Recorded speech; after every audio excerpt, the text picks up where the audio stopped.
I say, if you point this iPhone at a bland white wall and you carry an RE and you point the same RE as big as it is at a bland white wall, it will give you the same white wall, but maybe a different quality. One may be 10K, one may be 4K, but the same white wall you see.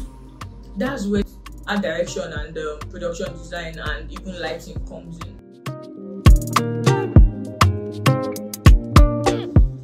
Hi guys, my name is Nora Awolowo. I am a visual storyteller. I think that combines everything I do, so I just like saying I'm a visual storyteller.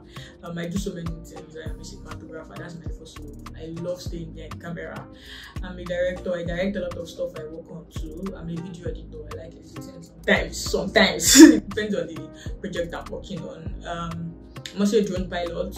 I love drones. I love taking a real shot. I'm a photographer too, so you may have seen some of my pictures popping around somewhere. So yeah, that combines everything I do. So first off, I think anybody that has probably searched my name, Nora Awolowo, maybe on Google or anywhere, you probably have seen my story or heard about it somewhere. I started as a photographer, as a student. I attended the State University as an accountant, study accounting. Sorry, I did not become an accountant, but study accounting in school. And we had one of this ASU strike, and a friend I met off Twitter reached out to me and said, "Oh, what do you want to do with your spare time?" And for me, I always enjoyed taking pictures, but I could not afford the camera then. I think that was like about 6 or 7 years ago. I could not afford the camera. And he was like, "Yeah, I think I was using an iPhone 5 then."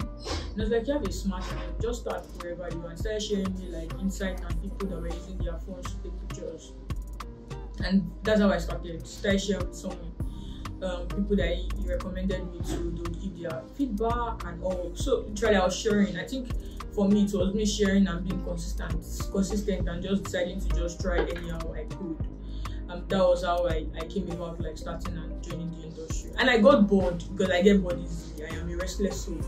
I can be doing something over and over again, even if it's bringing good results, but I get bored easily. So I tried to find something that would just stretch me and like make me leave my comfort zone. And that was what brought me to cinematography. I got bored of photography. I got bored of taking birthday portrait events and so many things. I just felt like that was not what I wanted to end up doing. So funny enough, and luckily for me, I had friends in the film industry, Nollywood, that were my friends. So I reached out to them and said, "Guys, I could come intern on your set or work as an assistant for me to just see how it works."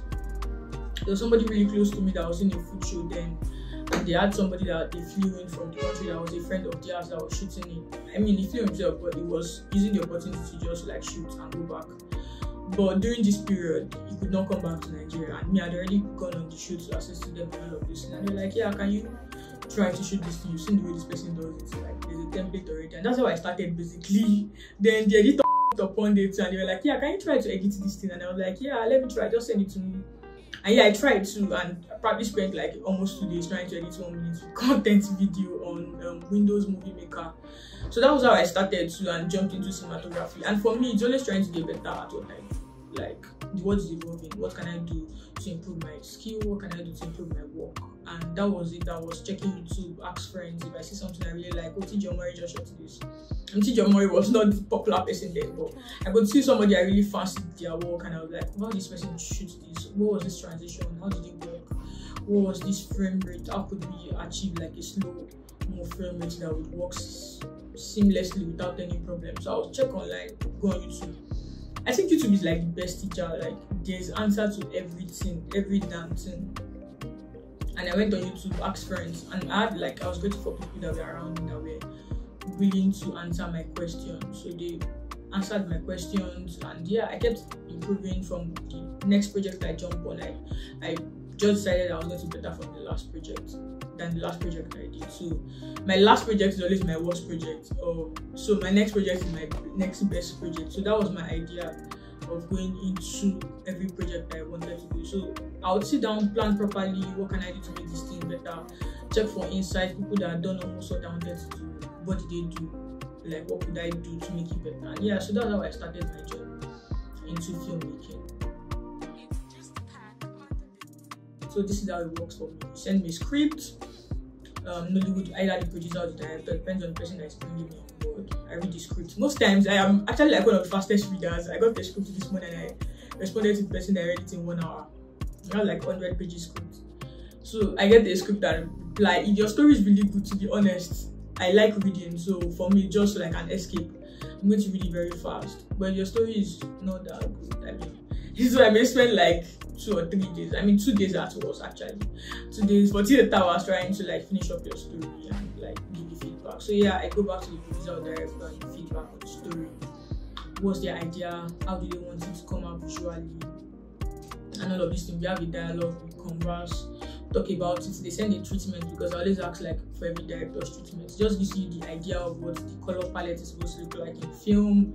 I'll ask who's your art director because, to be honest, I tell them this is my example I use for all the directors I am supposed to work with or I have worked with in the past. I say, if you point this iPhone at a bland white wall and you carry an array and you point the same area as big as it is at a bland white wall, it will give you the same white wall, but maybe a different quality. One may be 10K, one may be 4K, but the same white wall you see.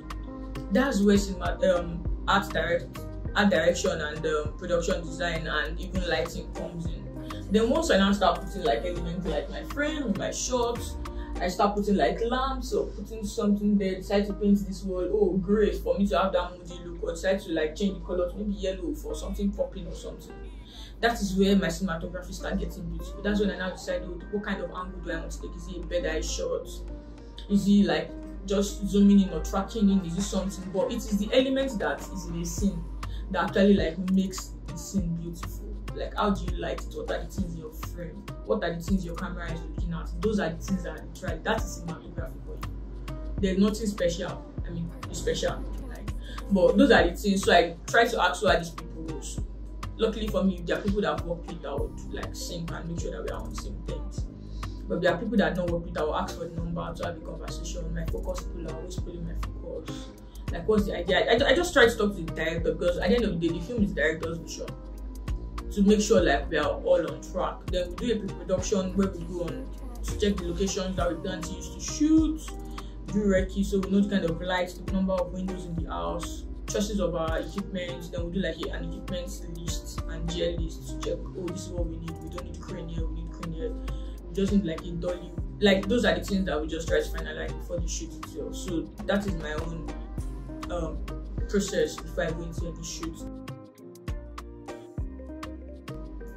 To be honest, I think you just start because there's hierarchy to this, especially in our Nollywood. I tell people start from anywhere, just start. Like, reach out to folks. There's always somebody, to be honest, there's always somebody looking for production assistant. But the problem with a lot of us is we want to become Banabase Modi overnight. Like, you want to become Kule Afolayan overnight. And these people started from somewhere. Kule did not just wake up and become Kule. They also went through that struggle of starting from somewhere. So I tell people just start from somewhere. Like, even if you reach out to Kunle today or reach out, check end credits. A lot of people don't know this info. I watch end credits to see who is this person that was the producer, because your producer or the line producer are one of the people that makes like hiring decisions on set. So I check film end credits, films that I like, and so who is the producer, who is the production manager. These people I know. If they are not people I know, do I know people that can make the production to them? And like that, you can just check their name. They may not even be the people that are popular. That's the funniest thing. They are not even the popular ones. People that actually like make a lot of these hiring decisions are not probably people that are popular. Reach out to them. They always need like production assistant on their set. And from there, I know somebody that started from production assistants. Like, that's how he kept climbing to first AC, camera assistant, like that. He was able to build his way up. So once you start like that, you already have an idea. Oh yeah, this person was diligent. And whatever you find your hand doing, you do it very well. It's probably the hotel is probably share coffee on set. But you can also use that eye of sharing coffee to look at what's camera person doing, what's light person doing, what's costume doing, what's makeup doing, how does all of this come together to make it solid. So those are the things I look out for. So reach out to the producer, even production managers. They also make the hiring decisions for assistant on set. Whose camera department you want to work on. You can ask. Most times DPs, I tell people that a lot of DPs are not allowed to bring like their own intent on set. It's not allowed because the set's probably providing location for you to sleep, so you don't want to add that burden to them that, oh, I have somebody that wants to intern with me, so please help them provide location or something. So those are the issues. And some people don't want to bring somebody from outside to their sets. They always want to take close sets that they know that people that we launched into somewhere are the ones that also come to the set. So those are the things that you should just look out for. Yeah, reach out and just ask like production managers, producers if they need anything. So there's always a need for anything. I'm not going to lie. Yeah, and that's a very solid way to enter into the industry. So my advice is please start anywhere, reach out to people, learn, like evolve. The world is evolving, so just evolve. And to be honest, the sky is your starting point. I have to say the sky is even like your starting point, to be honest, because I tell people to dream big, because out of all those people that we saw, or all those people that we saw 5 years ago, 10 years ago, that we adored, are people that started from somewhere too. Like they started like us. They did not just wake up. Nobody wakes up to become a professional. Nobody wakes up to understand how AI works. They just wake up and they are good at AI. Or using AI, they started from somewhere. So just start from somewhere. That's my ultimate advice. Start anyhow. Reach out to people. Start small, like that, and God will crown your efforts at the end of the day. Like it is those droplets that makes an ocean. Like it's those small efforts that adds up at the end of the day. That makes, oh yeah, you've done this, you've done that. Yeah, tomorrow you're a DP, tomorrow you're a director, tomorrow you're a focus puller, tomorrow you're a costumier, tomorrow you're a gaffer. So those are the things that add up together and become more. Yeah, thank you very much. Purchase your tracks today.